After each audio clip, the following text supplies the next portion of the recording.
All right, let's just dive right into one of the most epic showdowns in Japan's Sengoku period. We're talking Oda Nobunaga versus Takeda Shingen. These two were absolute titans on a collision course, and this is the story of what happened when they finally clashed.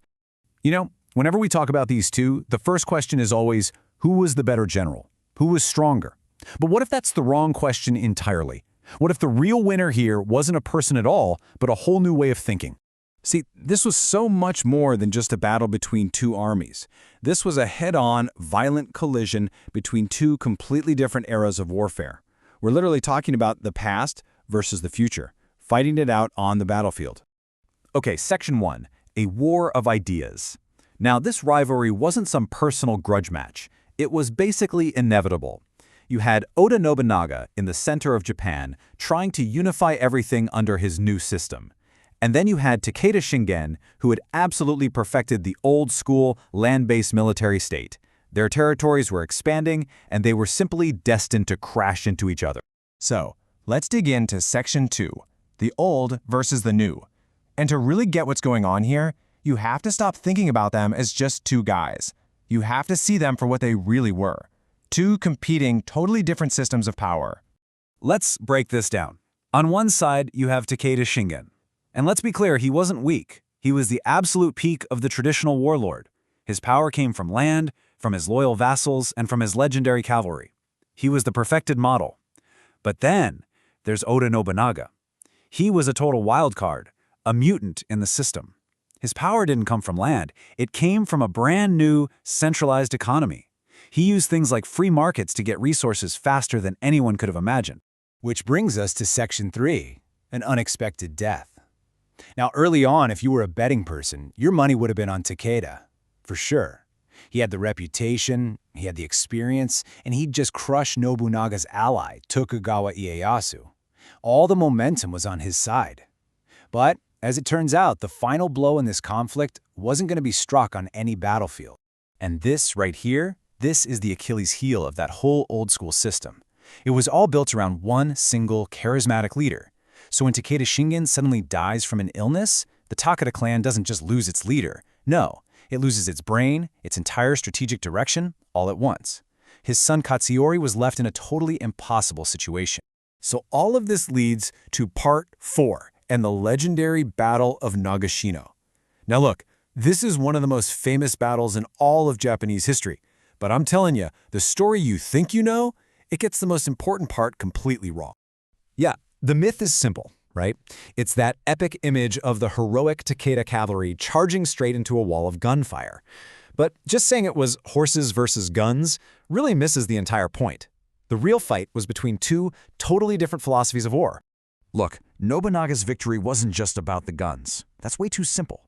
He won because he created a modern, integrated system. Think about it. He built huge defensive fortifications. He had superior logistics, meaning he could keep his army supplied forever.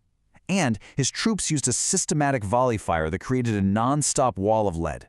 The Takeda, they were stuck in the old way of thinking, win it all with one glorious, decisive charge. They were fighting a battle that was already lost before it even started. They were literally operating on a different timeline. And now for Part 5, the people who were crushed. Because while all this is happening, this massive revolution in warfare, we have to ask a really important question. While the big shots are changing the rules of the game, who's actually paying the price for all this violent innovation? And here's the brutal truth. For the regular people, the farmers, the merchants, the families just trying to live their lives, it didn't matter whose flag was flying over the castle at the end of the day. Their world was being systematically torn apart either way. Let's start with the farmers. I mean, these people were the absolute backbone of the entire society back then.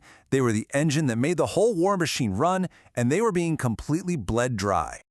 So what did this actually look like for them? Well, first, armies would roll through and demand endless food supplies. That's called Hyoro Kyoshitsu. Then they'd drain the villages of all the able-bodied men for forced labor, or byaku. And if your village was unlucky enough to be in the path of a campaign, you face yakiuchi, scorched earth tactics, where they just burned everything to the ground. Even if you survived that, the fields were abandoned, making it almost impossible to ever recover. Okay, so what about the people living in the towns and cities? Well, for them, it was a bit more complicated, but honestly, it was often just as brutal. Your entire life depended on which army was marching down the road. You see, if you were lucky enough to be deep in Nobunaga's territory, maybe you'd benefit from his focus on trade. But if you were in the path of the Takeda army, you were facing crippling military seizures of everything you owned.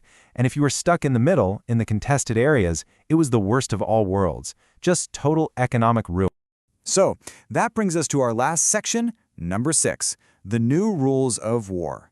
After all of that bloodshed, all of that devastation, what was the big takeaway? What really changed in the end? Well, the Takeda clan was completely wiped out, and their destruction was proof of something huge, that the old model, the perfected warlord state, was now officially obsolete. No matter how brilliant you were at it, you just couldn't compete anymore. This was the birth of a new era, where wars weren't won by individual bravery, but by superior systems, by supply chains, and by the ruthless efficiency of managing resources. So really, when you look at the big picture, this wasn't just Oda Nobunaga beating Takeda Shingen. It was the future beating the past. It was a colder, more systematic way of waging war taking over. And in this new world, the side that embraced the future wasn't just the one that won, it was the only one that survived.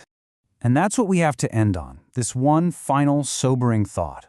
This huge, historic transformation, this leap into a new age, it all came at a cost. But that price wasn't paid by the lords sitting in their castles. It was paid by the ordinary people whose lives, whose farms, and whose communities were utterly crushed in the process.